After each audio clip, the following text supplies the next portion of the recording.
तो फटाफट 54 की सीरीज़ देख लेते हैं।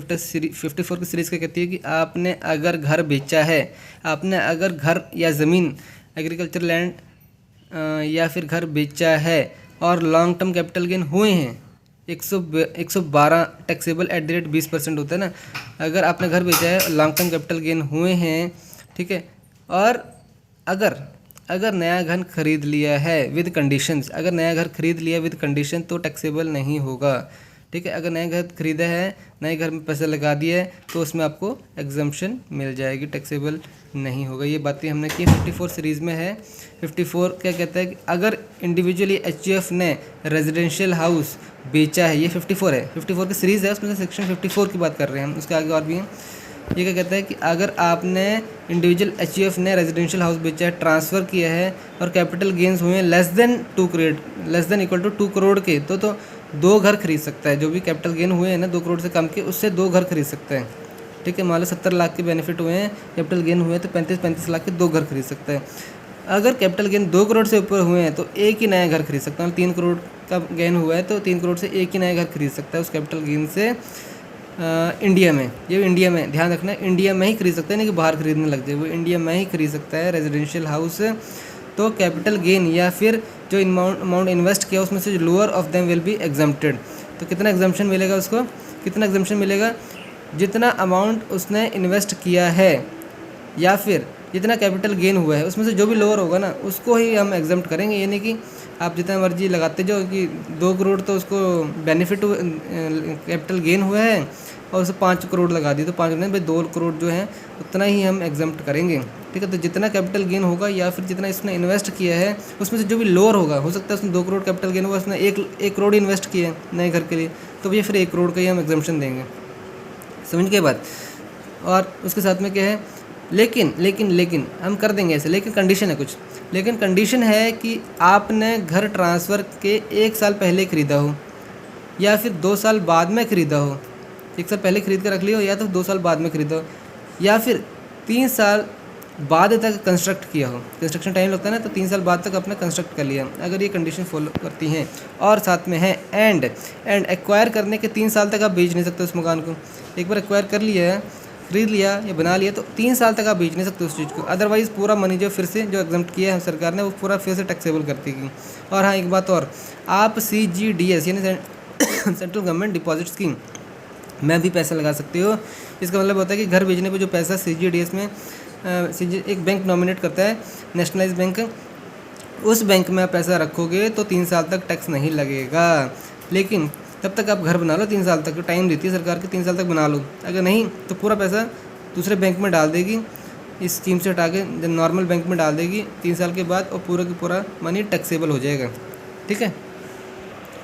54 के सीरीज़ की बातें कर लेते हैं फटाफट यहाँ पर। 54 के सीरीज़ में जो इम्पोर्टेंट है वो है हमारा 54 तो हमारा हो गया, individual achievement long term capital gain residential house बच्चे एक खरीद सकता है 2 करोड़ से, एक फॉर एक्सपेंड एक residential house capital gain 2 crore से नीचे 2 खरीद सकता है, कैपिटल गेन 2 करोड़ से ऊपर है तो एक रेजिडेंशियल हाउस इंडिया में खरीद सकता है। 1 साल पहले 2 साल पहले कंस्ट्रक्शन विद इन 3 ईयर्स के बाद तक करा सकता है ट्रांसफ़र। आगे क्या है, कैपिटल गेन और इसमें कि 54F और 54GB, 54F और 54GB वाले केस ऐसे हैं जब आप नेट सेल कंसिडरेशन इन्वेस्ट करते हो ना तब आपको कैपिटल गेन एक्सपेंडिचर एग्जम्पशन मिलती है। लेकिन बाकी केस जो है 54, 54B, 54D, 54EC, 54EE ये वाले ऐसे केस हैं जब आप कैपिटल गेन इन्वेस्ट करते हो तब एग्जम्पशन मिलती है। कैपिटल गेन इन्वेस्ट करते हो तब आपको उतनी ही एग्जम्पशन मिल जाती है। लेकिन यहाँ पर नेट सेल कंसिडरेशन आप इन्वेस्ट करते हो तब आपको उतना कैपिटल गेन एग्जम्पशन मिलती है, ठीक है।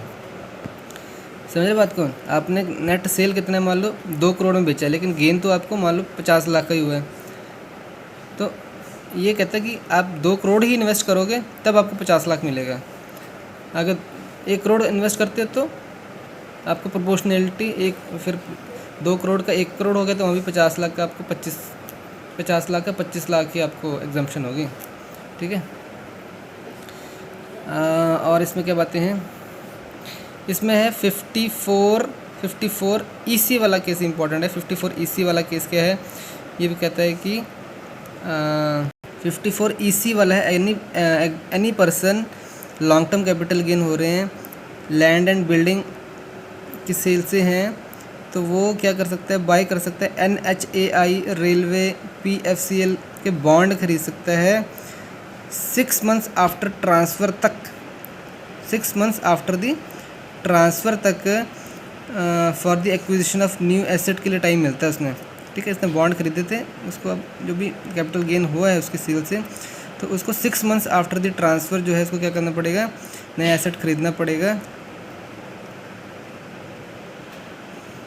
नया एसेट मतलब ये जो बॉन्ड खरीदे हैं वो उसकी बातें हो रही हैं कि लैंड एंड बिल्डिंग को ट्रांसफ़र किया है और बॉन्ड खरीद ली है NHAI रेलवे या PFCL के, लेकिन 6 मंथ्स आफ्टर दी जो ट्रांसफ़र हुआ है, जो लैंड एंड बिल्डिंग ट्रांसफ़र किया इसको 6 महीने के अंदर अंदर तक उसको ये खरीदना पड़ेंगे बॉन्ड।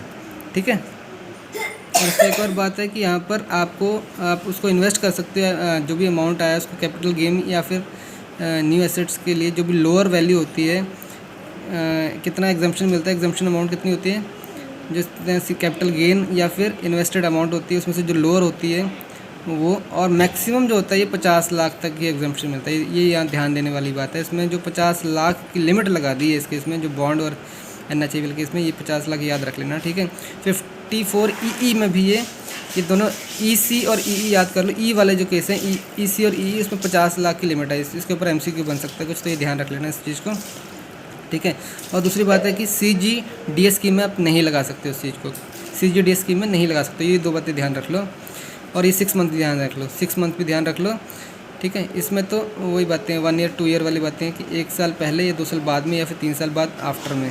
ठीक है, इसमें 6 मंथ्स ही होता है EC EE वाले केस में, तो ये दोनों इंपॉर्टेंट केस हैं। और ये बातें बताइए कि F और GB वाले केस में तो नेट सेल कंसिडरेशन इन्वेस्ट करनी पड़ती है, और बाकी 54 54B D E C और EE वाले केस में तो जितना भी कैपिटल गेन होता है उसको इन्वेस्ट करने से अपना एग्जम्पशन मिल जाता है। ठीक है, आई थिंक इतना ही काम का है।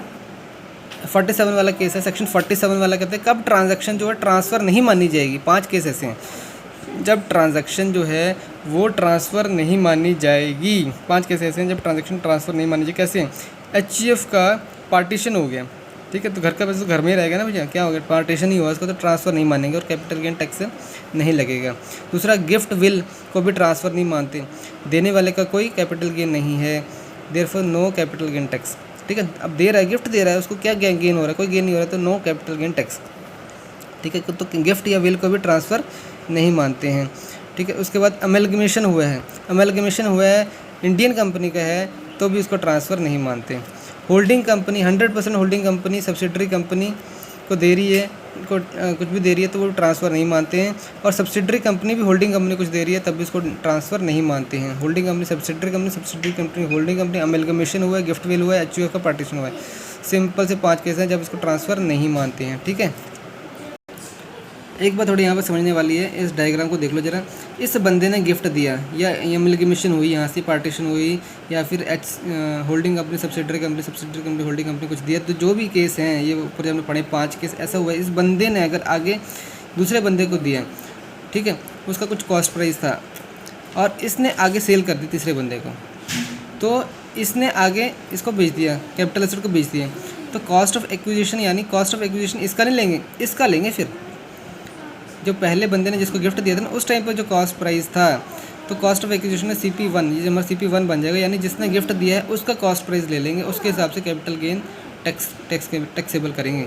इसको तो कोई कैपिटल गेन नहीं लगेगा, तो कोई कैपिटल गेन टैक्स भी नहीं लगेगा, क्योंकि इसने तो गिफ्ट दिया है, लेकिन इसने आगे बेच दिया है, ये बड़ा चालू निकला, इसने बेच दिया आगे, तो कहता है, या फिर यही चालू है कि इसने दे दिया आगे तो बेच दिया भैया, तो इसने कहता है और तुम्हारे प्राइस पे वो बोलेगा कि ठीक है इस प्राइस पे अभी मार्केट वैल्यू इतनी है तो मैं इतना कॉस्ट प्राइस लेता हूँ, तो वैल्यू कम हो जाएगी सेल प्राइस को, तो टैक्स कम लगेगा। सरकार भी चालू कहती है, सरकार कहती नहीं, जिस तरह तुम्हें गिफ्ट दिया है उस समय जो कॉस्ट प्राइस था ना भैया, उसी का कॉस्ट प्राइस को हम कोआ मानेंगे, यानी कॉस्ट ऑफ एक्विजिशन वही तुम्हारा होगा और सेल प्राइस तुम्हारा ये है, इसमें से ये माइनस कर देना, जो डिफरेंस आ जाएगा भैया उसके हिसाब से हमें टैक्स दे देना। सरकार कहती है चुपचाप।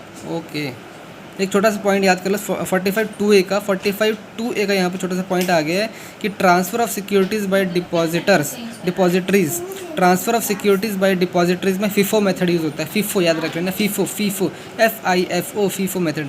सेक्शन 45(2)A, सेक्शन दिमाग में रख लो, सेक्शन 45(2)A में transfer of securities by depositories होता है, तो transfer of securities by depositories होता है, उसमें फीफो मेथड लगता है, ठीक है। अब सेक्शन 54 की बात कर लेते हैं फटाफट। सेक्शन 54 क्या कहता है? बाय बैक की बातें होती हैं। कंपनी अपने शेयर को बाय बैक कर लेती है कई बार, ठीक है। कंपनी कई बार अपने शेयर को बाय बैक कर लेती है। दो बातें होंगी, अनलिस्टेड शेयर हैं या फिर अनलिस्टेड शेयर हैं। अगर लिस्टेड शेयर हैं तो पहले क्या आता था, लिस्टेड शेयर है, पहले क्या आता था, कंपनी को टैक्स नहीं लगता था, बल्कि शेयर होल्डर कहते थे मैं कैपिटल गेन टैक्स लगेगा। और अनलिस्टेड शेयर के केस में क्या देती थी, कंपनी को टैक्स काट के ही शेयर होल्डर को देती थी, कंपनी टैक्स काटती थी। At the rate effective rate जो होता था 23.298% होता था ऑफ द प्रॉफिट। जो भी प्रॉफिट देने वाली होती थी उसका वो 23.298% काट के आगे शेयर होल्डर को दे देती थी। पहले ऐसा होता था, मतलब शेयर होल्डर के हाथ में टैक्सेबल नहीं होता था। लेकिन लिस्टेड शेयर के केस में क्या कर रही थी पहले कंपनी, कि कंपनी के ऊपर टैक्सेबल नहीं रखा था उसको कहता कि शेयर होल्डर जो है वो कैपिटल गेन टैक्स देंगे। तो अब बंदे के पास थोड़े थोड़े पैसे पहुंच रहे हैं तो उनका टैक्सेबल होता नहीं था। सरकार कहती है घाटा हो रहा है, तो एक अमेंडमेंट आ गई। अब क्या हो गया, लिस्टेड शेयर के केस में भी कंपनी टैक्स काट के ही शेयर होल्डर को देगी, और शेयर होल्डर के हाथों में टैक्सेबल नहीं रह गया, कंपनी के हाथों में टैक्सेबल हो गया। कंपनी टैक्स काट देगी 23.298% के हिसाब से, समझ गए।